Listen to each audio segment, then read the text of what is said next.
Meron kayong narinig na doktor na nasuspend or kinasuhan ni PhilHealth? Type yes if meron. Type no if wala.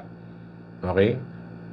Have you heard, okay, of doctors na kinasuhan? Okay, no, you have no, you have no. Okay. Okay, merong yes, thank you. Well, actually, marami hong kinasuhan. Ang iba ho, suspended. Okay? Meron pang iba, kinasuhan. Dinaan pa sa PRC. Meron hong iba kinasuhan. Okay? Sinama pa sa NBI. Now, again, what I'm trying to tell you is these things happen. Okay? So, ang point ko dito is that PhilHealth, okay, is basically saying now, the moment you sign that, so you are agreeing na may kasunduan tayo. Okay? Next, I undertake and give high-quality services. Okay? Really? Next, I unconditionally acknowledge and agree that any adverse report or findings of patterns, okay, irregular or improper conduct is ground for suspension, pre-terminate, revoke, or shorten the accreditation. Kakasuhan ka na, okay, i-pre-terminate ka pa yung ano mo. So basically, you're agreeing na you will be monitored. Now, these are just some of the things that's written there. Okay? What I'm trying to say is, okay, wag ho kayong matakot. Okay? You sign the you read the document and then you sign it. Okay? So, for as long as you know the rules, okay, I think you don't have any problem. So, my point is this. Ano ho meron?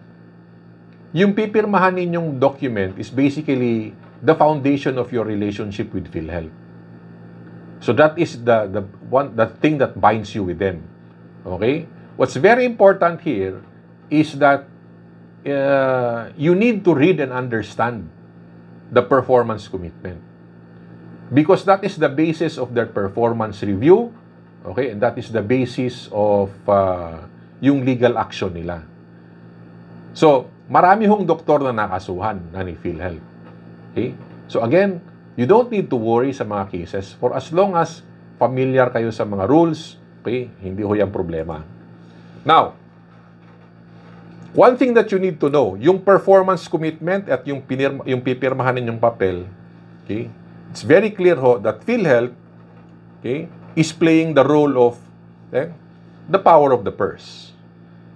Dahil sila ho yung may pera, okay, they can actually dictate whatever they want.